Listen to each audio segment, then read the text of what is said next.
Olá, ouvintes do Mesa de Debates. Aqui quem está falando é o Guilherme e vamos dar sequência aqui à nossa programação, né? Uma live aqui após a outra, né? Acabei de fazer a live muito boa aí sobre chazinho com o Marco, né?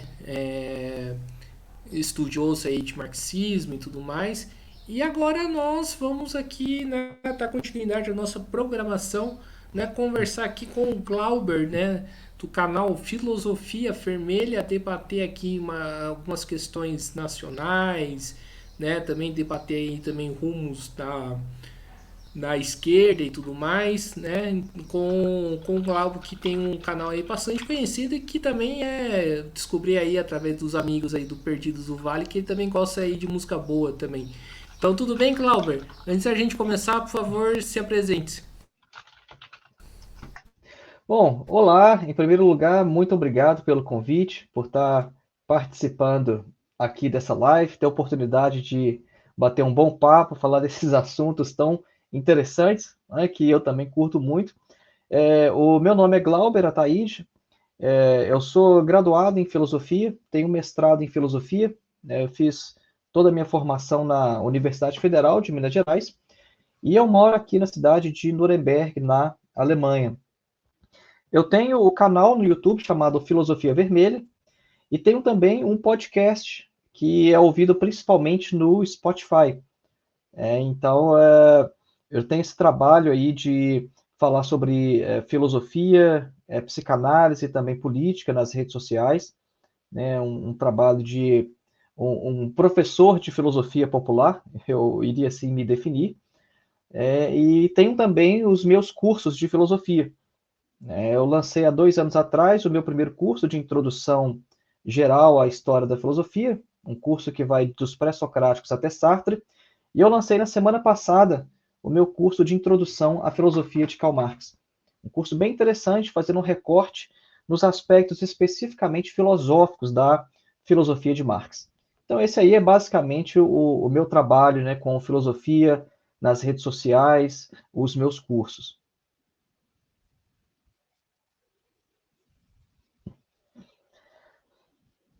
E Glauber, vamos início à entrevista, né, Glauber? Mesmo você morando aí na Alemanha, né? Como que você vê, né? Está vendo aí o cenário político nacional do Brasil? Eu vejo com certa preocupação e o que eu percebo é um acirramento cada vez maior da luta de classes. Eu me lembro que por volta de 2012, 2013, eu estava participando ativamente de algumas manifestações junto com as centrais sindicais em Brasília. E eu me lembro que na época a gente estava pressionando o governo do PT a reduzir a jornada de trabalho de 44 para 40 horas. E eu menciono isso só para a gente perceber o seguinte: as lutas que a gente estava travando naquela época, né, eram lutas para ampliar direitos dos trabalhadores. E se a gente compara com a situação mais ou menos 10 anos depois, a coisa tomou um rumo inesperado no Brasil. De modo que a gente teve os eventos recentes, né, lá no Congresso, né, a gente teve a invasão feita por a extrema-direita bolsonarista. Mas antes disso, mesmo já no governo Temer, no governo Bolsonaro, né, a classe trabalhadora mal pôde resistir às retiradas de direitos, e aí a gente ainda teve uma pandemia no meio do caminho para piorar a situação dos trabalhadores, né, o Brasil de novo no mapa da fome. Então a gente enxerga essa situação com grande preocupação, né, e com grande preocupação porque a gente percebe que se há uma luta de classes, isso mostra que a capacidade de resistência da classe trabalhadora está muito fragilizada. Porque de uma perspectiva eleitoral, a esquerda não tem grandes chances, a não ser com o próprio Lula. E o Lula é uma esquerda, a gente diria, né, uma esquerda social-democrata. Né? Agora, no que diz respeito ao enfrentamento direto, ao combate nas ruas, a gente percebe que a resistência é ainda mais tímida. E é por isso que o governo de Temer e Bolsonaro essas duas gestões passaram tratorando, literalmente, por cima da classe trabalhadora. E às vezes a gente vê algumas manifestações da esquerda, né, muito eufóricas, às vezes quando consegue barrar um projeto de lei, quando, sabe, algumas coisas, na verdade, bem secundárias, né, a gente percebe uma euforia danada, como se fosse um sinal de que o jogo estivesse virando, e eu acho muito difícil ver a coisa dessa forma. Essa invasão, por exemplo, ao Congresso mostrou que o bolsonarismo não morre com o Bolsonaro. O bolsonarismo não morre com a sua derrota eleitoral. A questão vai continuar nas ruas e é possível que a situação se agrave. Foi importante ter tirado o Bolsonaro de onde ele estava. Isso deu, de certa forma, uma desbaratada, uma desorganizada, né, no bolsonarismo, mas o movimento continua. Né, o acirramento da luta de classes continua. Então, mesmo daqui, eu fico acompanhando de longe como está a situação no Brasil e eu vejo com grande preocupação, né, justamente porque a gente não pode confundir a realidade com os nossos desejos. O nosso desejo é que, de fato, a classe trabalhadora vença o bolsonarismo e amplie direitos e coloque sua pauta. Esse é o nosso desejo. Agora, a gente não pode ver em qualquer vitória parcial, né? A gente não pode ver qualquer evento de uma mínima vitória como se isso significasse um ponto de virada. Eu não acho que isso esteja acontecendo neste momento. Perfeito, e eu também concordo, né, com você, principalmente aí na parte que a classe trabalhadora não resistiu aí aos governos, né, Temer e Bolsonaro, né? Mas a pergunta que eu faço aí para você, ô Cláudio, é por que que não resistiu, né? Isso que a gente tem que pensar, né? Por que que a classe trabalhadora não, né, não respondeu a tanta barbárie que aconteceu nesses últimos anos? Essa é uma pergunta muito interessante e uma pergunta que eu me fiz várias vezes ao longo da última década, praticamente, né? Porque na minha apresentação inicial eu não mencionei o fato de que eu fui dirigente sindical por aproximadamente 9 anos no Brasil. Eu só deixei a diretoria do sindicato, da minha categoria profissional, para me mudar para a Alemanha. Então, até o último instante, no Brasil, eu fui dirigente sindical. E como dirigente sindical, né, a gente era um quadro de mais ou menos 20 diretores para representar uma categoria de 60 mil trabalhadores aproximadamente, lá em Minas Gerais. A gente sempre se colocava essa questão, como mobilizar os trabalhadores. Porque não falta, né, companheiros e companheiras dispostos a fazer isso, a de fato mobilizar os trabalhadores. A pergunta é como? Como que a gente alcança os trabalhadores? Né? Como que a gente vai às fábricas? Né? Além desse meu papel como dirigente sindical, eu tive envolvido em outros movimentos de trabalhadores, né, como, por exemplo, o movimento Luta de Classes, e no movimento Luta de Classes a gente buscava organizar vários trabalhadores de outras categorias. Né? Então, às vezes, eu acordava 3 horas da manhã, ia para a porta de fábrica para fazer panfletagem, né, para fundar novos sindicatos. Né, a gente identificava, às vezes, que uma determinada fábrica não tinha uma representação como deveria, né, e a gente entrava naquela base para disputar, né, e ficou sempre essa questão da mobilização, como fazer. Agora, um dos grandes problemas que eu vejo no Brasil hoje é o fato de que a principal força sindical no Brasil hoje, né, a principal central sindical, é uma central que, infelizmente, está muito atrelada ao próprio sistema político eleitoral, né, a própria chamada, como a gente chama no marxismo, a democracia burguesa, né, e especificamente a CUT, né. Eu sempre atuei no campo da CUT, eu acho que a CUT é a nossa melhor opção no Brasil, né, falando assim abertamente. Enquanto membro do Movimento Luta de Classes, a gente atuava dentro do campo da CUT. O sindicato do qual eu era diretor era um sindicato filiado à CUT, né, e por isso eu faço essa crítica franca, né, justamente dizendo, olha, a CUT é o melhor que a gente tem, mas a gente precisa avançar.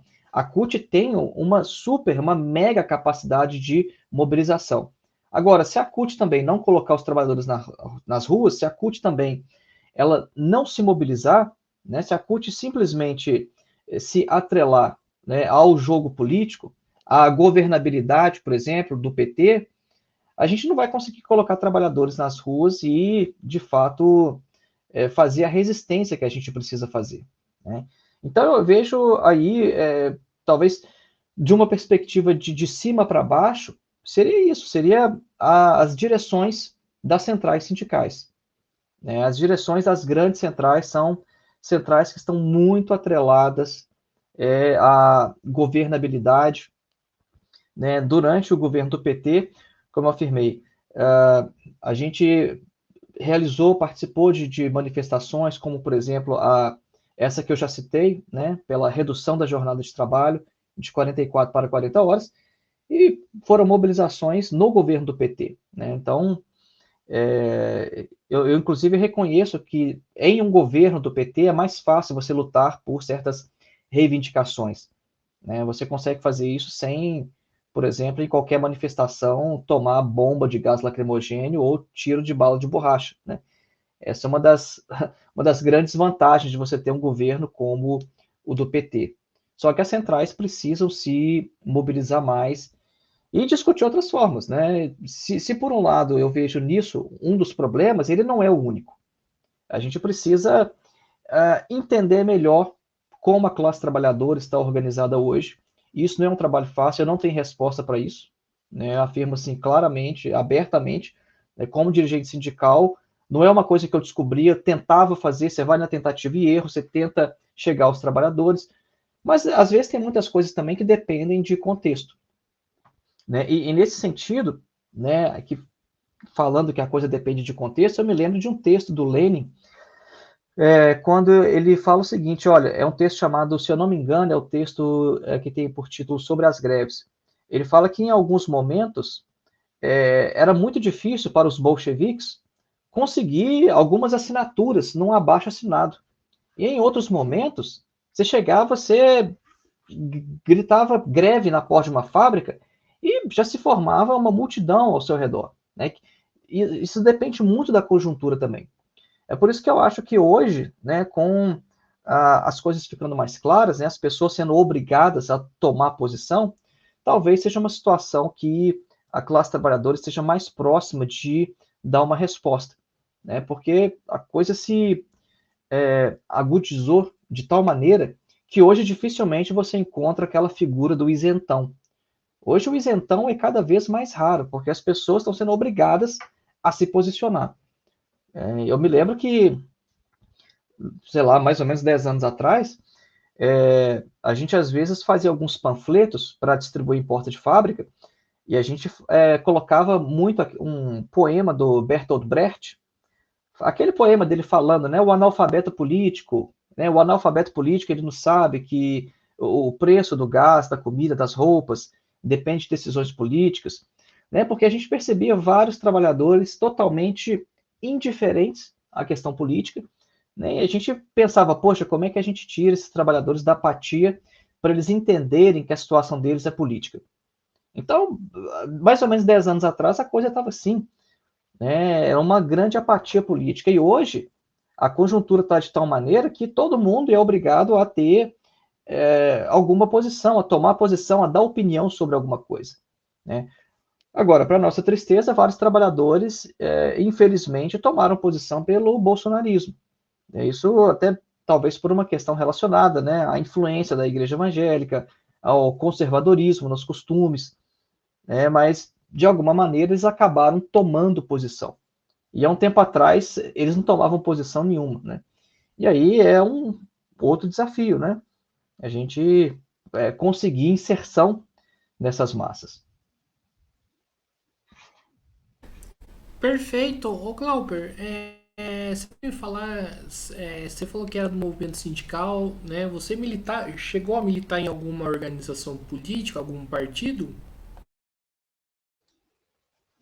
Sim, eu fui por muitos anos do PCR, do Partido Comunista Revolucionário, que é o partido que veio a fundar depois a Unidade Popular, que agora nas eleições disputou a presidência, né, com o Leonardo Péricles, né, que eu conheço bastante. Eu militei junto com o Leonardo Péricles por muitos anos, a gente era do mesmo coletivo, né, e desde o início, né, quando se começou o movimento para fundar a Unidade Popular, eu já estava lá no partido, participei dessa fase inicial, né, de recolhimento de assinaturas para fundar a Unidade Popular. Então, a minha experiência, né, de militância, a maior parte dela foi no PCR, né, no Partido Comunista Revolucionário. Perfeito. Clauber, quando você criou o canal Filosofia Vermelha, qual que foi o seu objetivo? Meu objetivo foi fazer retornar à sociedade brasileira, ao contribuinte brasileiro, o investimento que ele fez na minha formação. De maneira assim clara, foi basicamente isso. Porque eu estudei numa universidade pública, né, a minha graduação foi na UFMG, meu mestrado também, né, e eu sei quanto custa você pagar uma universidade de filosofia, né, se você vai fazer numa universidade privada. Né, e eu tive o privilégio de estudar numa universidade pública que é uma das melhores do Brasil. Né, o curso de filosofia da UFMG, ele, pelo menos a sua pós-graduação, né, mestrado, doutorado, ele tem nota 7 da CAPES, né, nota máxima. Então, eu fiz um curso de excelência em filosofia. E o que acontece é que a maioria dos colegas, né, que formam em filosofia, de alguma maneira, eles continuam envolvidos depois, né, sendo professores, por exemplo. E não é o meu caso, porque eu já tinha uma outra profissão, né, eu já tinha feito uma graduação antes, e absolutamente não era viável, né, eu largar minha profissão com a experiência que eu já tinha para iniciar uma carreira de professor de filosofia. Então eu pensava, o que eu vou fazer com isso tudo que eu aprendi, com as pesquisas que eu desenvolvi, se eu não vou ser professor, né? Eu não achava justo eu simplesmente pegar todo aquele investimento, né, ficar 4 anos numa graduação, eu fiz o mestrado mais em 3, você pegar 7 anos de estudo acadêmico e guardar isso para mim e ficar aqui e não transmitir isso, né? Porque eu acho que a lógica, né, do ensino público não deve ser essa. Né? Se a sociedade investe em você, de alguma maneira aquilo tem que voltar para a sociedade. E eu ficava pensando formas, né, de talvez fazer isso voltar, né, uma outra maneira, já que eu não seria professor. Eu não iria dar aula em ensino médio, por exemplo. Então, uma das primeiras ideias que eu tive foi através das redes sociais, né, foi através da criação de um canal no YouTube. E eu comecei aos poucos, comecei faz muitos anos já. No início, meu canal, obviamente, eu não tinha muita experiência, não era um canal muito organizado, mas na época, esses grandes canais que a gente tem hoje, né, marxistas, né, são canais muito bem feitos, às vezes que tem suporte de equipe. Acho que vários desses canais nem existiam ainda. Né? E eu, de uma forma bem amadora, comecei fazendo e, na prática, fui aprendendo, o canal foi crescendo, de modo que o canal acabou se estabilizando hoje, né? E basicamente com essa proposta, né? Eu estudei no Brasil, então eu acho que a minha formação tem que se voltar, né, para o Brasil, né, para aquela sociedade que permitiu que eu estudasse, que contribuiu com a minha formação. Aqui na Alemanha eu já tive até alguns colegas, né, falando, pô, por que você não faz o seu canal em inglês, por exemplo, ou em alemão? Porque eu gostaria de entender o que você fala, né? Porque, obviamente, os alemães não entendem português. E eles falam, mas talvez você teria até mais inscritos, né, se fosse em inglês, mas não é meu objetivo. Meu objetivo é com o Brasil, meu compromisso é com o povo brasileiro, de levar a filosofia para o povo brasileiro. É por isso que eu faço isso com o meu canal e também com os meus cursos, que são na plataforma Udemy. Certo. E o Glauber, né? Primeiro eu gostaria que você me respondesse o seguinte: há quanto tempo que você está aí na Alemanha, né? E qual que é a visão que os alemães aí têm do Brasil com toda essa crise política?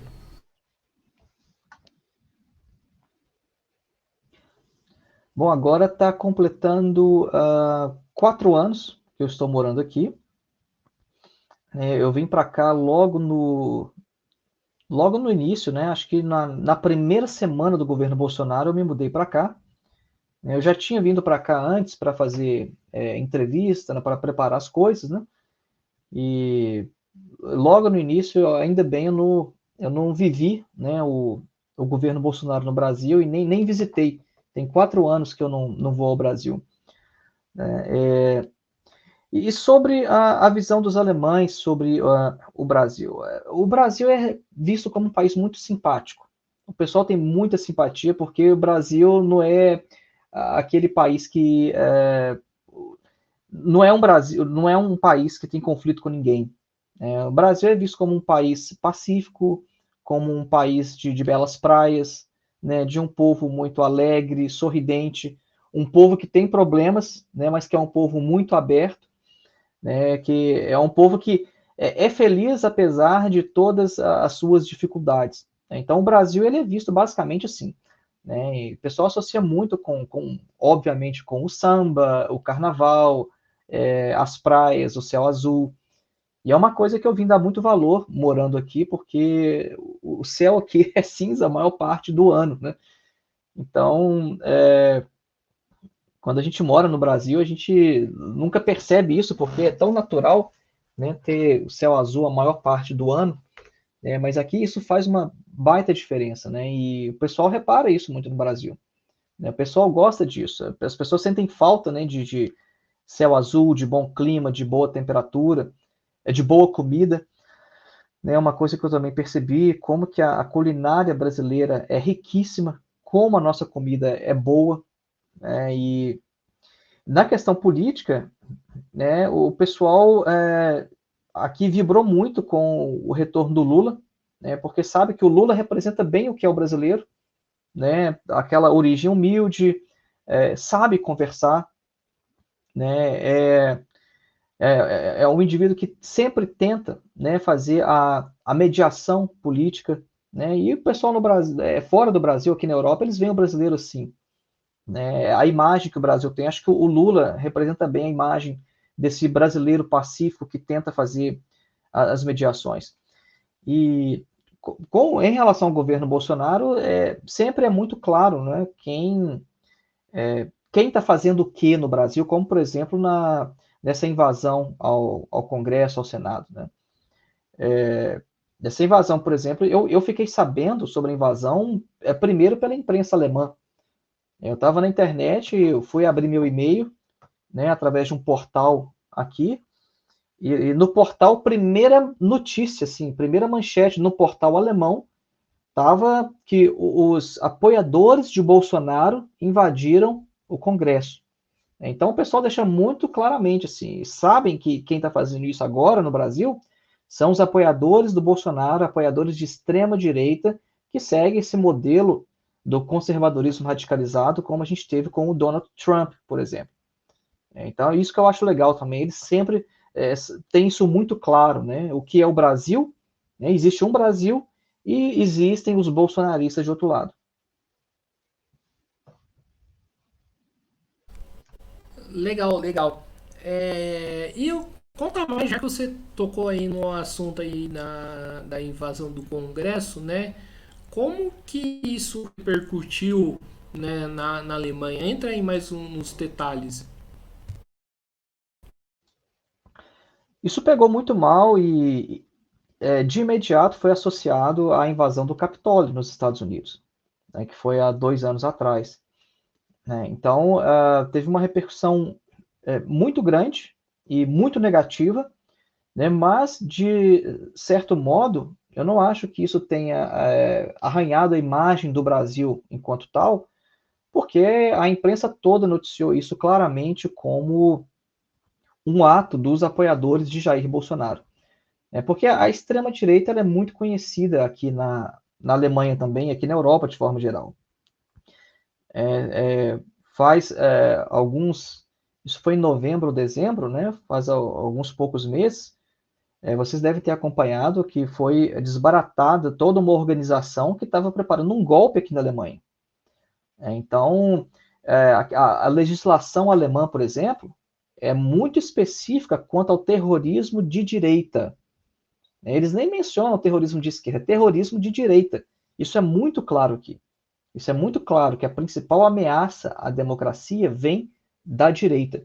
Então, a gente está no país, infelizmente, né, que tem em sua história o nacionalsocialismo, né, o nazismo de Hitler. Então, é um país que entende bem o que a direita é capaz de fazer. É um país que tem por missão ensinar sobre o mundo, né, sobre a sua própria experiência, para evitar que isso se repita, não só aqui, como também em qualquer outra parte do mundo. Então, a gente tem que lembrar isso. Né? A Alemanha tem esse passado sombrio, tem esse passado com Hitler, eles entendem muito, né, de extrema-direita, ainda há organizações aqui de extrema-direita, existe um partido aqui chamado Alternative für Deutschland, que a sigla é AfD, que é um partido basicamente nazista. Obviamente que a sua fachada, a sua frente eleitoral, ele não é abertamente nazista, porque isso seria proibido pela Constituição alemã, mas a gente percebe pelos discursos dos seus parlamentares, né, pelos indivíduos que são membros desse partido, o histórico desses indivíduos, que é um partido de extrema direita. E é um partido perigoso, que vem crescendo eleitoralmente. Né? Então, isso também é um tema aqui na Alemanha. A extrema direita é um tema aqui. Então, quando a coisa aconteceu no Brasil, eles imediatamente entenderam quem é que estava fazendo aquilo tudo. Né? Obra de quem aquilo era. Né? Então, a repercussão foi muito nesse sentido. Né? Isso foi um ato da extrema-direita, dos apoiadores de Jair Bolsonaro. Certo, Glauber. Glauber, você que está aí na Alemanha, né, acho que você consegue me responder bem essa pergunta, né? Eu discuto muito aqui no Brasil, principalmente por alguns setores não, principalmente não, mas aí em tese em setores da direita, né? Que se criminaliza o nazismo, por que não criminalizar o comunismo, né? O que você responderia para essa pessoa, você que moraria aqui, que mora aí na Alemanha? Bom, porque essa pergunta já parte do pressuposto de que nazismo e comunismo são a mesma coisa. E essa é uma premissa falsa. É absolutamente falso. Comunismo e nazismo não são a mesma coisa. É por isso que não tem que criminalizar. A pergunta é estúpida. A pergunta é idiota. A pergunta ela é inválida, porque a pergunta ela carrega um pressuposto que é falso. Né? Porque a gente tem que tomar cuidado com isso, e é uma coisa que nós da filosofia tentamos transmitir e ensinar. Né? A filosofia é muito isso, é argumentação, é discussão, e uma das coisas que a filosofia faz é formular perguntas e criticar perguntas. Então, nesse caso, né, quando o indivíduo pergunta por que criminaliza um e não o outro? Bom, a sua pergunta tem um pressuposto implícito que é os dois são a mesma coisa, logo seria justo criminalizar os dois. E isso é falso. Né? A própria Alemanha tem uma experiência socialista. A gente não pode esquecer que a Alemanha, até ali 1990, 91, ela era dividida em duas Alemanhas. Né? Tinha a Alemanha Oriental socialista e a República Federal Alemã, né, capitalista. Ora, quando é que a Alemanha socialista oriental fez pelo menos algo que chegasse próximo do que o nazismo fez? Isso é muito claro para os alemães. Né? A Alemanha Oriental era oficialmente um Estado antifascista. Oficialmente um Estado antifascista. Então não faz o menor sentido, né, perguntar aqui na Alemanha, né, por que não criminaliza um e o outro, porque para os alemães isso é muito claro. Né? Eu tenho vários colegas de trabalho, eu sempre conheço novas pessoas que nasceram na Alemanha socialista. Né? E se são pessoas de mais idade, elas viveram lá, elas estudaram, elas trabalharam. E a gente não é uma coisa assim, sabe? 200 anos atrás teve o socialismo aqui. Não, são pessoas que estão vivas aqui, que você pode perguntar, conversar com elas. Né? São pessoas que viveram aquele período. Inclusive, eu tive numa cidade, agora, faz o quê? Faz mais ou menos um pouco mais de uma semana, eu tive na cidade de Chemnitz, que antigamente se chamava Karl Marx Stadt, né? A cidade tinha o nome de Karl Marx, e é onde tem um busto, uma cabeça enorme do Marx, assim, é uma coisa maravilhosa, é o segundo maior busto do mundo, que foi feito, né, por um artista soviético, e eu tirei umas fotos lá e tudo, inclusive o nosso vídeo de introdução do nosso curso, né, sobre Karl Marx, foi feito lá, né, e é uma cidade que fica, né, na região onde era o leste da Alemanha, né, e ainda na cidade hoje você tem monumentos como esse a Karl Marx. Isso é, a DDR, ela caiu, não tem mais a Alemanha socialista, mas a coisa permanece na memória, o que é muito diferente de símbolos nazistas. A gente não tem símbolo nazista nenhum aqui. Nenhum, absolutamente nenhum. Você não pode ver nenhuma suástica aqui na Alemanha. Agora, Karl Marx, nessa cidade, por exemplo, eu tirei foto nesse esse busto maravilhoso do Marx. Eu encontrei uma outra estátua com Marx e o Engels juntos, né, bati foto lá. Você vai para a cidade de Trier, que é a cidade natal de Marx, tem mais uma estátua do Marx lá. Tem uma cidade chamada Gelsenkirchen, se eu não me engano é o nome da cidade. Eles inauguraram, há pouco tempo atrás, uma estátua do Lenin, e depois passaram-se mais ou menos alguns 2 anos, se eu não me engano. É isso, né? A estátua do Lenin é mais antiga, né? Talvez 3 anos, e depois já inauguraram uma do Karl Marx. Então, nessa outra cidade aqui na Alemanha, você tem uma do lado da outra, assim, estátuas novas, uma do Lenin e a outra do Marx. Então, você tem vários monumentos a Marx aqui, várias coisas que vão lembrar esse período socialista, e não só esses símbolos culturais, né, mas também coisas que ainda mudam as vidas das pessoas. Porque, por exemplo, é uma questão aqui, um tema candente na Alemanha, questão de creches. Aqui é muito difícil você encontrar vagas em creches.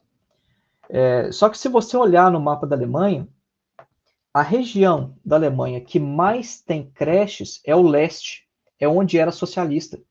Por quê? Porque a mulher trabalhar era uma política de Estado. E até hoje, por causa da herança socialista, o leste da Alemanha tem mais creches do que a parte ocidental. Né? Então, ainda são reflexos, né, do socialismo, desse período socialista. Né? E também tem algumas coisas que repercutiram de forma negativa. Né? Por exemplo, a Alemanha Oriental Socialista era, como eu falei, um Estado antifascista, oficialmente antifascista.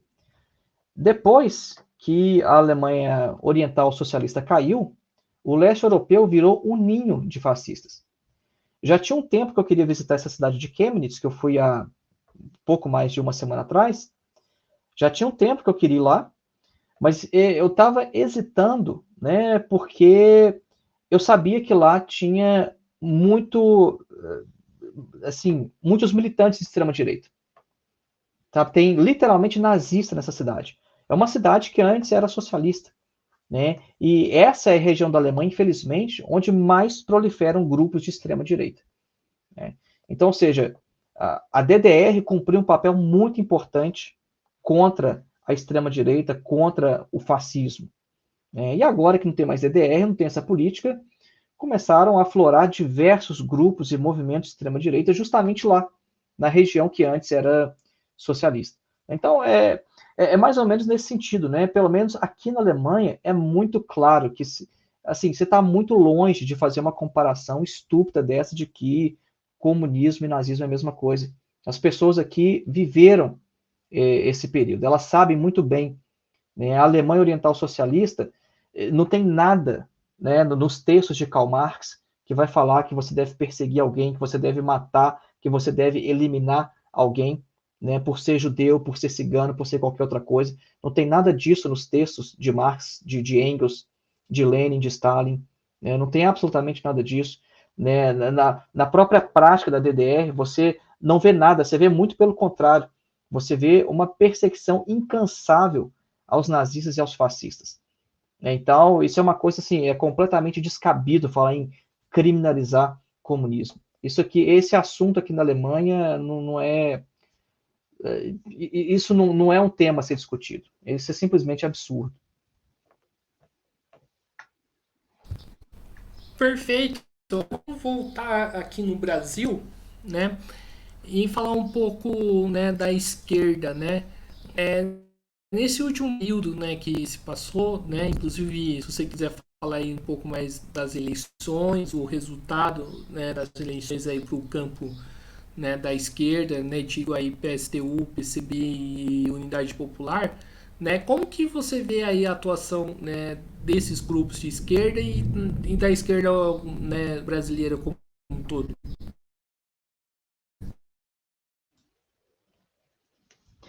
A atuação da esquerda revolucionária no processo eleitoral não é para não é para vencer, absolutamente. Né? Não é isso, porque a esquerda revolucionária sabe muito bem qual que é o papel do processo eleitoral, como funciona a democracia burguesa, e essas organizações não têm nenhuma ilusão com o processo eleitoral.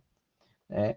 O mais importante do processo eleitoral é fazer política, é colocar as ideias na roda, né? É conversar com os trabalhadores, porque esse é um período em que os trabalhadores estão mais abertos a discutir as questões políticas, e é o momento também de fazer crescer as organizações. Né? Mesmo acompanhando de longe, né, a Unidade Popular, eu vi que o partido teve um crescimento imenso durante o processo eleitoral. O partido cresceu muito. O partido cresceu o número de filiados, o partido cresceu nas redes sociais, o partido ganhou novos aliados, aliados importantes, né, aliados que ajudaram até mesmo a difundir, a divulgar a linha do partido, né, o nome dos candidatos. Então, o processo eleitoral, pelo menos para a Unidade Popular, né, vendo assim de longe, foi muito importante nesse sentido. Né? Embora eu não tenha os dados, né, do PCB, por exemplo, eu diria que foi mais ou menos no mesmo sentido, porque eu vi que a Sofia participou de vários debates, foi a podcasts, né, participou de inúmeras lives, né, ela de fato apareceu. Apareceu e com isso, como eu disse, eu não tenho os números, mas eu imagino que o PCB também tenha experimentado um crescimento. Né? E cada partido, né, vê o processo eleitoral com algumas nuances diferentes. Né? A questão básica, principal, né, seria de que o processo eleitoral é basicamente um momento de mobilizar as massas e também um momento de fazer denúncias. Né? Eu já conheço outros partidos de esquerda que acham que o processo eleitoral é unicamente para você utilizar o espaço que você tem na televisão, por exemplo, e fazer daquilo uma tribuna de denúncias. Você vai, por exemplo, eu já tive vários companheiros do PCO, por exemplo, que na época da campanha eleitoral, eles iam para a televisão e, ao invés de fazer campanha, por exemplo, para deputado, né, deputado estadual, por exemplo, eles usavam o espaço para falar sobre a campanha salarial dos trabalhadores dos Correios. Não tinha nada a ver com a eleição, eles queriam só usar o espaço na TV. Fala assim, olha, no momento estamos em campanha salarial com os trabalhadores dos Correios e não sei o que, e fazer denúncia, porque a linha do partido era essa, é usar como tribuna de denúncias. Né? Então, eu já vi o PCO fazendo isso, eu digo, né, especificamente do PCO porque o pessoal da diretoria do sindicato, do qual eu era diretor, era um pessoal que foi do PCO, depois eles racharam e fundaram uma outra organização. Então, eu vivi de perto, né, com companheiros do PCO e via de perto essa linha deles, né, no processo eleitoral. Então, cada organização da esquerda revolucionária tem as suas nuances, né, as suas particularidades para lidar com o processo eleitoral, mas sempre tendo em mente o seguinte: os partidos de esquerda, da esquerda revolucionária, só participam do processo eleitoral porque a burguesia sabe que eles não podem vencer eleitoralmente. Se eles tivessem de fato alguma chance, os partidos estavam caçados. Os partidos estavam fechados, como aconteceu na história do Brasil. Né? Então, só participa por isso. Porque se de fato fosse uma ameaça, né, o partido nem em circulação estava, o partido estava na ilegalidade. Né, e a história do Brasil está aí para nos mostrar que a coisa funciona dessa forma.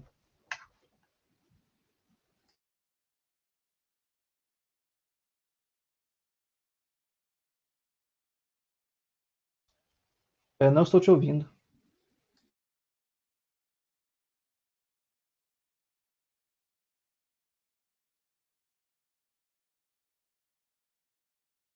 De os,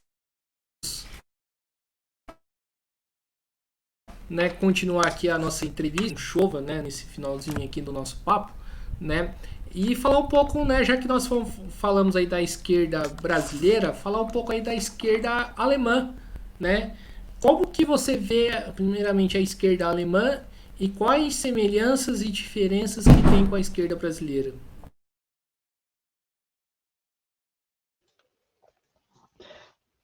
A questão política é um pouco diferente da situação no Brasil, porque a gente está num país bem diferente, tem uma história diferente, tem uma formação social diferente, de modo que o que a gente chamaria de conservador aqui, no Brasil seria chamado de esquerda, em várias de suas pautas, em várias delas. Por exemplo, é, eu já tive colega de trabalho, por exemplo, que achava que a Angela Merkel era de esquerda, por exemplo.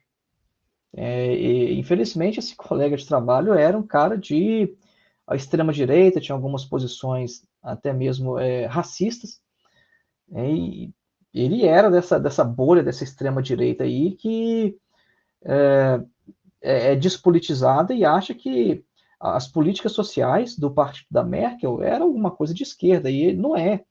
Né? A Angela Merkel, por exemplo, era de um partido cristão conservador. Né? Então, eu vejo essa primeira diferença, né, de às vezes a gente ter algumas questões sociais aqui, que na verdade está todo mundo de acordo, ninguém vê problema nenhum, né, com a, alguns auxílios estatais, por exemplo, que no Brasil seriam vistos, taxados, né, como alguma coisa de esquerda, mas que aqui é feito pelos próprios conservadores. Né? Então, por exemplo, sobre mexer na legislação trabalhista, retirar direitos. Isso é um tipo de coisa que dificilmente entra em uma campanha eleitoral como pauta de algum candidato. É uma coisa extremamente impopular. Igual no Brasil, os candidatos liberaloides aparecem abertamente com a pauta: vamos privatizar tudo, né, vamos retirar direitos trabalhistas. Isso é comum no Brasil. Né? Agora, esse tipo de candidato liberaloide é muito mais difícil, né, de conseguir sucesso eleitoral aqui na Alemanha. Eu não estou dizendo que não tem, tá? Eu estou dizendo que é muito mais difícil porque a gente tem essa herança, né, da Alemanha socialista e tem a ideia também que eles chamam, né, de um, um Estado social muito grande aqui. Né? O Estado alemão é um Estado enorme. É um Estado que toma conta de um monte de coisas que eu achei até estranho quando eu me mudei para cá. Quando você vem para cá, por exemplo, logo no seu registro, eles te perguntam qual a sua religião, né, se você é católico, protestante, muçulmano, porque o imposto para a igreja é descontado direto da sua folha de pagamento. Uma coisa assim, achei de outro mundo, né? Como assim o Estado se imiscui nessas questões religiosas? Como é que é o Estado que recolhe, né, imposto para a igreja? Mas aqui funciona dessa forma. Né? Uma outra coisa também que eu achei muito diferente, né? E eu acho que isso tem a ver com a questão política, a questão da televisão. A gente sustenta a televisão pública aqui, como contribuintes. Isso, eu vejo isso até como de forma até mais positiva, porque pelo menos os meios de comunicação, a TV, ela é menos dependente do grande capital. Mas aqui foi o que? Foi nesse mês de janeiro, eu tive que pagar mais ou menos 150 euros, né, de imposto de televisão que você tem que pagar todos os anos. Então, Isso é uma coisa que eu achei muito diferente também. Então, vejo que o Estado aqui é muito grande, né? Então, a cabeça do alemão, em relação a essa questão de Estado, direitos trabalhistas, né, é diferente e, obviamente, isso influencia também na questão política, né? Isso influencia como que eles votam, como que os candidatos apresentam suas propostas. Agora, falando sobre as forças de esquerda, a gente tem uma variedade muito grande, né, na esquerda. A principal força parlamentar hoje é a Die Linke, né, que é uma grande frente de esquerda. Né? Você tem um partido social-democrata, né, o SPD, né, que é um partido social-democrata mais anticomunista.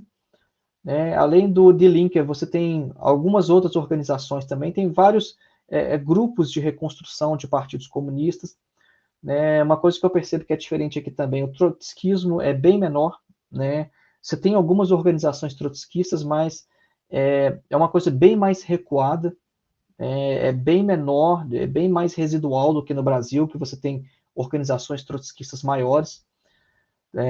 Mas, ao mesmo tempo, você tem um grande partido maoísta aqui, que é o MLPD, que é o Partido Marxista, é o Partido Marxista-Leninista da Alemanha, que é um partido que tem algumas posições que, a meu ver, são posições muito próximas do trotskismo. Né? Então, ao mesmo tempo que não tem o trotskismo, né, você tem o maoísmo com algumas posições de ultra-esquerda, ultra-radicais, umas posições de zero compromisso, né, compromisso nenhum com a social-democracia, sem compromisso com as reformas, que me lembram muito a algumas organizações trotskistas no Brasil. Né? Não todas, né? Eu conheci organizações trotskistas mais, eu diria até mais abertas ao diálogo no Brasil, né? Como alguns setores dentro do PCO, o pessoal que eu tive mais contato, eram muito mais abertos, só que há outras organizações trotskistas que são dessa linha, né? Não quer fazer absolutamente diálogo, absolutamente nenhum, com nenhum outro setor, né? Seja da esquerda ou seja do centro. Então, nesse sentido também tem essa grande variedade dentro do campo da esquerda, mas tem algumas particularidades que eu percebi em relação ao Pronto, Brasil. voltamos aqui. No Tem uma pequena queda aí de energia, né? Mas estamos aqui de volta. Né? Espero não ter perdido alguma coisa da explicação do Glauber. Peço aí desculpas, coisa de internet, problema de live, né? E então vamos dar continuidade aí ao nosso papo, né, Glauber? Agora vamos sair um pouco aí do campo da política, né, e falar um pouco aí de música, né? Como eu falei aqui, você gosta de música boa, né? Pelo que me contaram, né? Mas só que ultimamente aqui no Brasil, né? Digamos assim, o heavy metal tem dado algumas decepções, né? Como a última aí do Ricardo Confessori, né? Que, né, assumiu ser um cara de extrema direita e um cara babaca, né? O que está acontecendo aí com o nosso meio, o Glauber? O que acontece com o metal é que o metal ele é parte da sociedade, né? O metal não é alguma coisa que está fora da luta de classes e a situação social geral ela vai se repetir em todas as esferas, em todos os campos. Né? Então é absolutamente normal e esperado que esse tipo de postura se manifeste também dentro do heavy metal. Né? O que a gente tem que chamar atenção é para a inconsistência. Né? Da mesma forma, por exemplo, que acontece dentro da igreja evangélica. Né? Por exemplo, quando você vê um evangélico defendendo o armamento. Bom, obviamente que um evangélico não deve defender a violência, o armamento, o aniquilamento de, né, oponentes políticos, porque a gente percebe que isso está em contradição com o básico que a gente sabe sobre a mensagem de Cristo.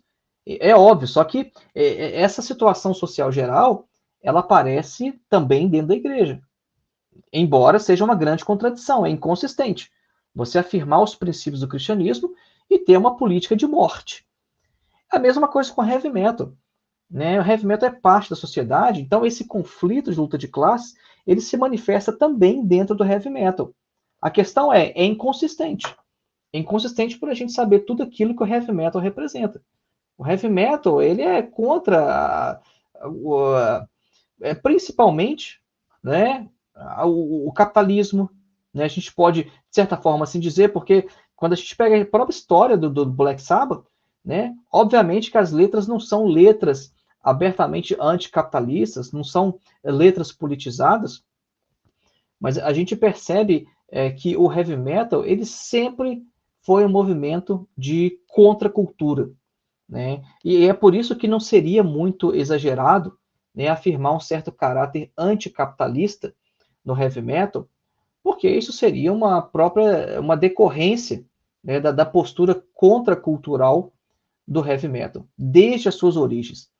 Né? O Black Sabbath surgiu num bairro de periferia, num bairro operário.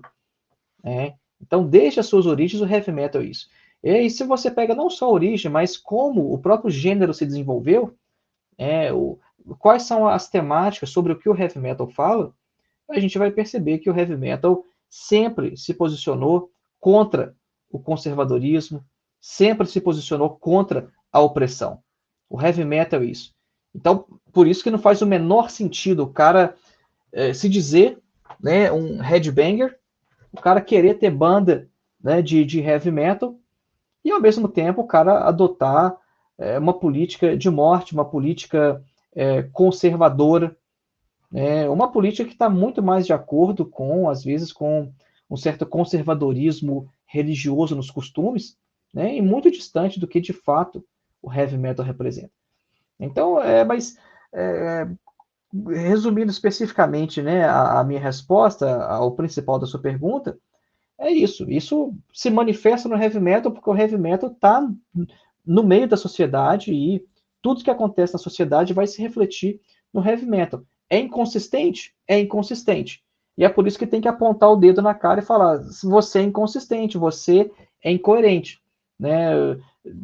Você é de uma puta banda de heavy metal, né? Mas você defende Bolsonaro, essa política dele, você não entendeu nada do metal. Você não entende, você é um cara completamente confuso. Assim como aquele evangélico confuso lá, né, que defende uma política de morte e não sabe como é que ele relaciona isso com a mensagem de amor que ele diz professar.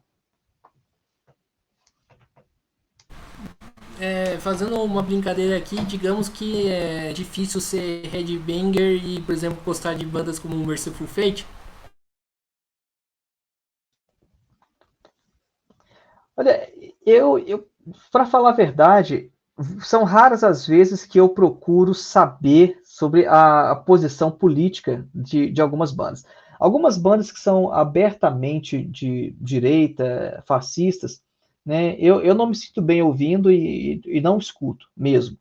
Né? Agora, várias outras bandas, assim, eu tenho vários discos aqui em casa que eu não tenho a menor ideia, sabe, como que são os caras da banda, o que eles pensam, né? Eu não fico, às vezes eu leio a letra uma vez, eu compro o disco, escuto uma vez lendo as letras, né? Mas não vou fazer interpretação, não vou fazer muita coisa, né? E, então não é uma coisa que me preocupa muito, sabe? Tipo, eu só vou ouvir o cara se o cara concordar politicamente comigo. E tem outros que às vezes são polêmicos, são caras confusos, né? Uma banda que eu não gosto das posições pessoais do vocalista, é a Behemoth, né? O Nergal, por exemplo, ele nasceu na Polônia, numa Polônia socialista ainda.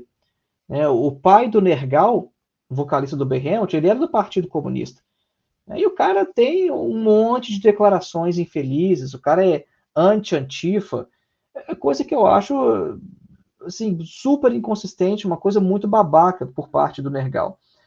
Né? Mas eu gosto muito da banda. Gosto da banda e não fico, sabe, tipo, vou ficar procurando detalhes na biografia para saber se eu vou escutar a banda ou não. No caso do Merciful Fate, especificamente, eu não conheço a fundo as letras da banda para para opinar se eu vou dizer se eu ouço ou não. Eu não tenho nenhum disco deles, para falar a verdade, né? Às vezes eu escuto em alguma coisa em plataforma de streaming, né? Gosto de algumas músicas, mas eu não saberia dar uma posição, sabe? Tipo, sei lá, qual que é a posição do King Diamond ou de quem quer que seja mais na banda. Na verdade, nem eu também sei também nunca procurei saber, né? Já que você está aí na Alemanha, você pode falar melhor do que eu, né? O Kai Hansen, né, que como músico é uma pessoa que eu admiro bastante, porque é um baita de um guitarrista e um baita de um vocalista, né, acabou dando umas declarações polêmicas aí em torno da questão aí da vacina, né? Como que isso repercutiu aí na Alemanha? Eu não fiquei sabendo quem foi o guitarrista. Não, Kai. tem uma declaração polêmica em torno da vacina. Eu não me lembro desse caso especificamente. Eu teria que ver. Eu não sei se isso foi recente, mas eu não me lembro do caso. Tá, enfim, então vamos tocar o barco. Né? E pra gente, né, a gente tá aqui com quase mais de 50 minutos aí de entrevistas e tá chovendo aqui em casa e também para não, né, cair a força novamente aqui de novo, né, e estragar a live de vez, né? Vamos aí para a última pergunta ainda sobre a questão do metal, o Clauber, né? De um lado a gente tem caras que, né, que estragou, né, com o legado de uma puta de uma banda, né, digamos assim, né, que é o caso do Ricardo Confessori. Mas tem no outro canto, né, a gente tem várias bandas, né, interessantes com uma pegada da hora para se escutar, como Cripta, né, tem não é nessa última que eu vou citar aqui, Black Panther, que não é propriamente metal, mas tem uma pegada política interessante, né? Eu queria que você falasse um pouco dessas novas bandas aí que estão surgindo.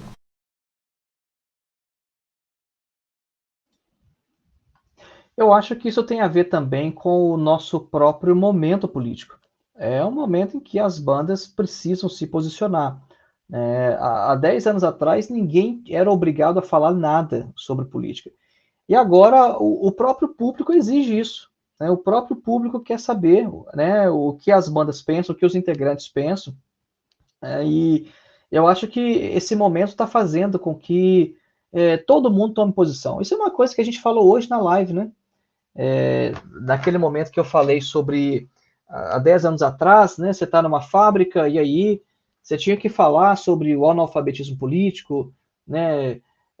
A gente tinha muita figura do isentão, né? Isso era uma coisa geral na sociedade, né? De modo que hoje todo mundo é obrigado a ter uma posição, é cada vez mais rara, né, a figura do isentão. E como o metal, né, o heavy metal é parte da sociedade, isso está acontecendo também no heavy metal. Né? Então, é claro, a gente fica super feliz quando a gente vê que, por exemplo, um músico de uma banda que você gosta se posiciona, né, do seu lado. Né? Eu fico muito feliz seguindo, por exemplo, o Moisés do Crisium, por exemplo. Eu acho o Crisium uma puta banda, eu gosto desse death metal brutal, animal, destruidor do Crisium e sigo, né, ele no Instagram dele, veja as suas declarações, né? Então, uma banda já consolidada aí há décadas, né, no cenário, nunca foi de falar sobre política, mas pessoalmente existe um posicionamento. Então, eu acho que isso tem a ver com o contexto, né? Então, as bandas vêm surgindo e vêm se posicionando também, né? Eu acho que tudo tem a ver com o contexto. Acho que o heavy metal tem que ser sempre analisado dentro do seu contexto social, de um quadro social mais geral. Né? E a gente vai perceber que tudo que acontece no metal, de certa forma, está refletindo o que está acontecendo fora dele. Maravilha, antes da gente entrar aí para as considerações finais, vamos ler aqui os comentários aqui dos nossos ouvintes. Começar aqui com o Cláudio Silva, né? Camaradas, os operários não são os mesmos como dos anos 70 e 80. Infelizmente, a classe trabalhadora vota maciçamente na direita. Atualmente os desafios são muito maiores tanto para a CUT como para outras centrais. Experimenta parar os trabalhadores da GM para ouvir 10 minutos sobre a conjuntura e criticar Bolsonaro. Vamos tomar a vaia. Há com lutas que o diga. Por que será? Gostaria então, né, que você fizesse aí um comentário aí sobre a fala do Cláudio. Não, eu concordo, Cláudio, é isso mesmo. Ô, Guilherme, eu estou ouvindo o eco da minha voz.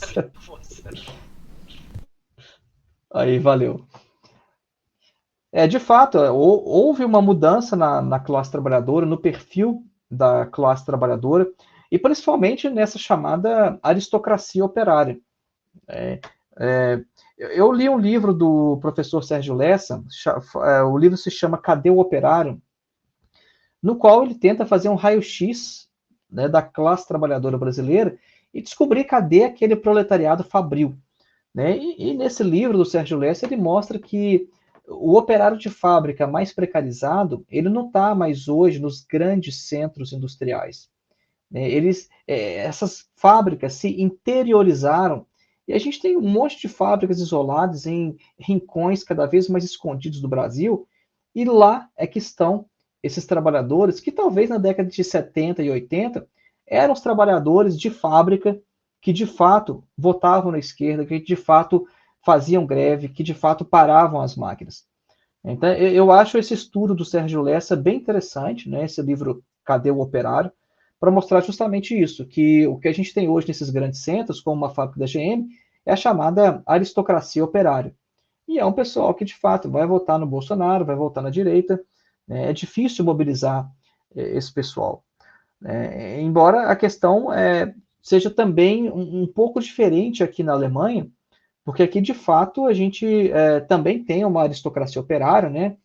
O pessoal, como diz, aquele perfil mudou, né? Não tem mais aquela fábrica, aquela montadora, com todo mundo sujo de graxa, né? Aquele chão todo preto, sujo. Não, você entra aqui, é todo de uma limpeza espetacular, assim. Você pode até fazer uma refeição no chão da fábrica, de tão limpo que é.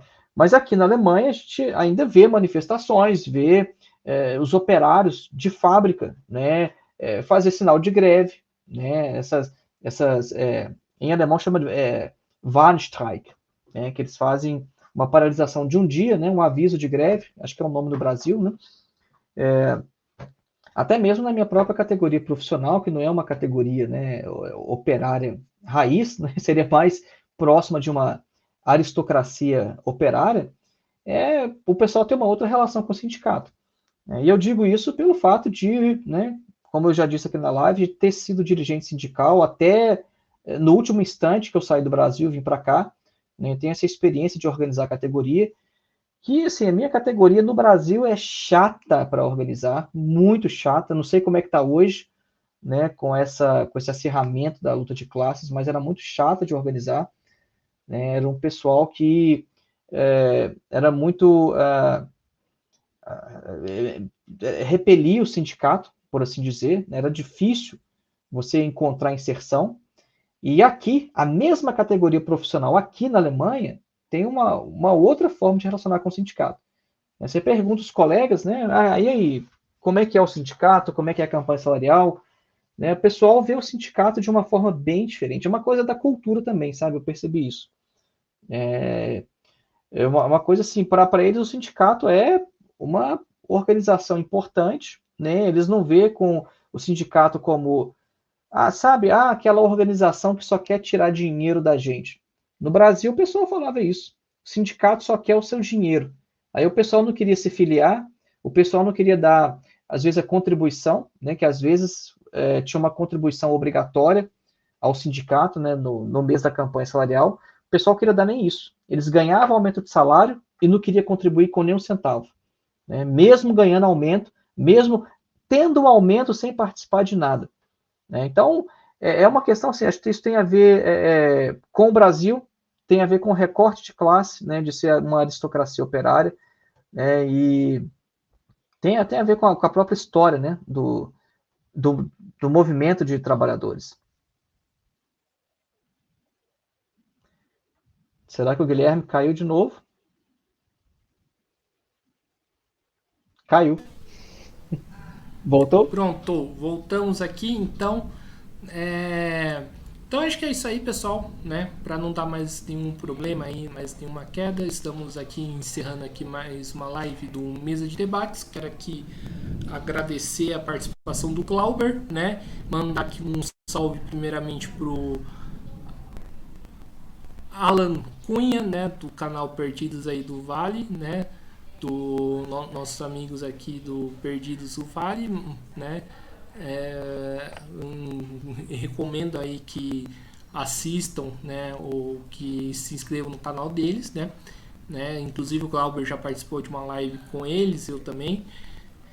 De duas. Enfim, vamos aqui agradecer aqui o Glauber, né, pela participação da live. Gostei bastante aí do papo e passo a bola aí para ele fazer as considerações finais. Então, gostaria de mais uma vez agradecer pelo convite, a oportunidade de estar aqui participando. E gostaria de convidar a todos a se inscrever lá no nosso canal no YouTube, canal Filosofia Vermelha. Para você que gosta de podcast, né, de às vezes só estar ouvindo enquanto você está fazendo outra atividade, a gente tem também o nosso podcast chamado Filosofia Vermelha. Você pode acessar pelo Spotify ou por qualquer outro agregador de podcast. E também convidar a fazer a sua inscrição em nossos cursos de introdução à filosofia.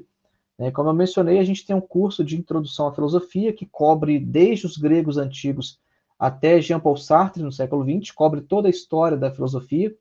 É um curso com mais de 14 horas de duração, para te colocar em contato direto com alguns dos principais textos dos principais filósofos de toda a história da filosofia.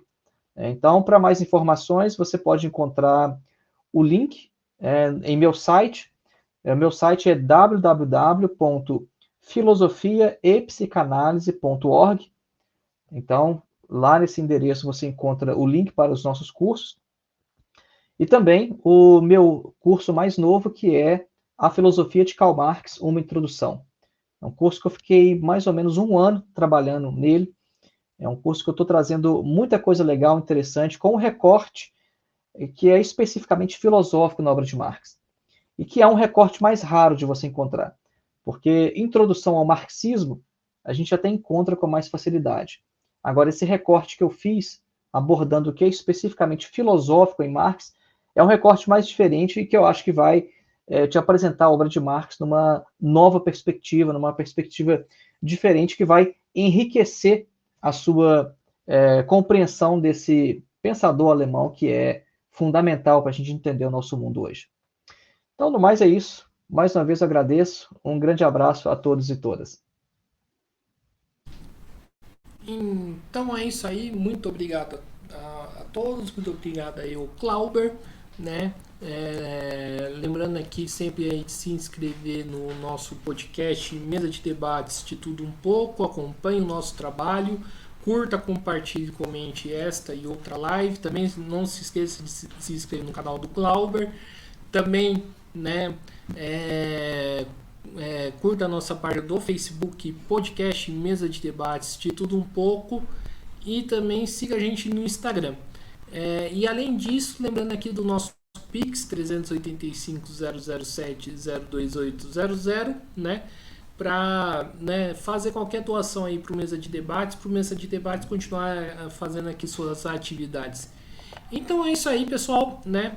Encerro essa live por aqui. Às 19 horas, né, vai ter a última live aí do dia, né? Hoje o dia aí, né, com bastante entrevistas, né? Então convido aí pro pessoal, né, assistir a live aí das 19 horas. Então forte abraço a todo mundo e fui!